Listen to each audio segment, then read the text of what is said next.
I went to Central Park yesterday. Of course, it wasn't my first time to go there. I have been to Central Park many times before. I went to Central Park.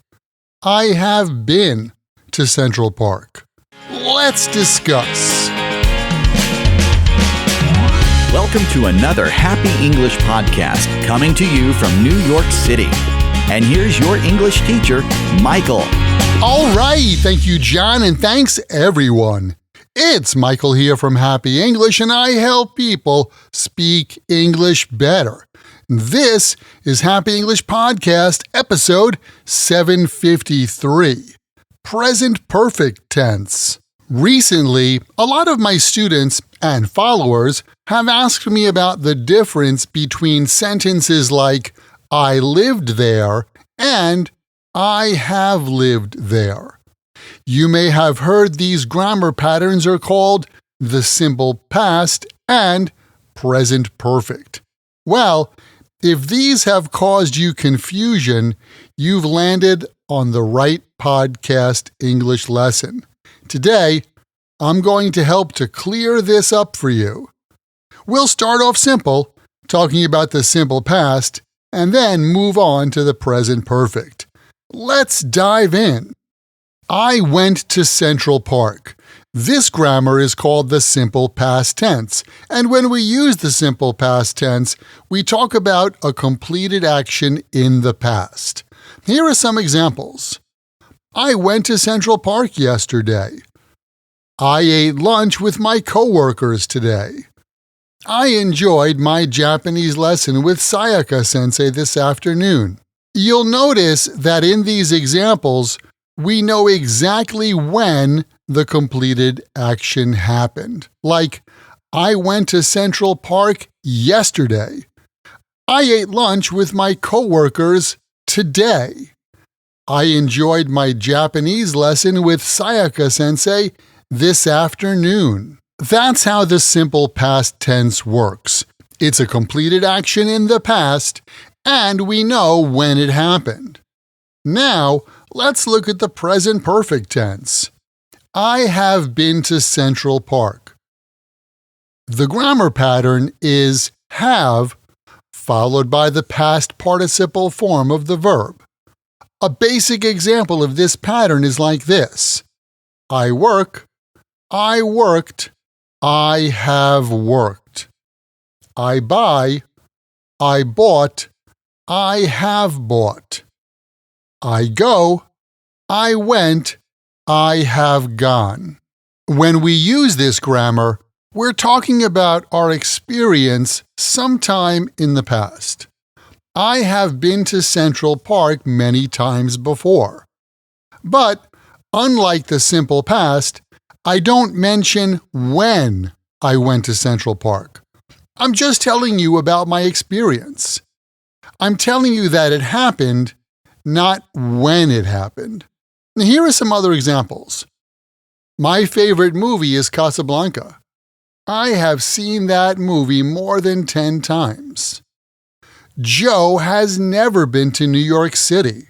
If you want to ask someone about their experience, you can ask, have you ever, followed by the past participle verb. Have you ever been to New York? Have you ever eaten escargot? Have you ever gone skydiving? If someone asks you, have you ever done something, there are two ways you can answer. Have you ever been to New York? Yes, I have. I went there in 2020. Have you ever been to New York? No, I haven't, but I would love to go there someday. In everyday conversational English, it's pretty common to answer a question like this with more information than just yes or no. Have you ever eaten escargot? Yes, I have. It's really tasty. Have you ever gone skydiving? No, I haven't. It's too dangerous for me. Be careful of one thing. We use ever in the question, but not the answer. If someone asks, where have you traveled in Europe? You can answer, oh, I have been to Italy, but not, oh, I have ever been to Italy. Using ever like this is a pretty common mistake, so try to avoid doing that. The other way we use the present perfect is to talk about something that started in the past and continues to the present. When we use present perfect this way, we use for and since. I have played the guitar since I was a kid. This means I started when I was a kid and I still play the guitar. Terry has been in New York for 9 months.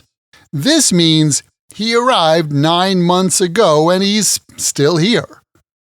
I have been helping people learn English since 1994. And just to be clear, remember that we use for followed by a time period.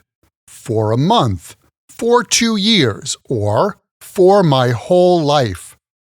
We use since followed by one point in time. You can say things like since last month, since 2022, or since I was born.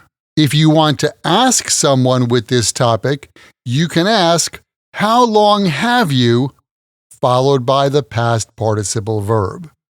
How long have you lived in New York? How long have you been married? How long have you worked in this company? That's the basic idea of how we use the present perfect tense in American English. Keep in mind, the best way to remember this grammar and any other word or phrase in English is to take that word or phrase, write it in a sentence that's true for you or true in your world, and then memorize your sentences. Hey, did you know that you can get the chance to practice this kind of English with me directly? You can get more practice using your English when you join my Podcast Learners Study Group.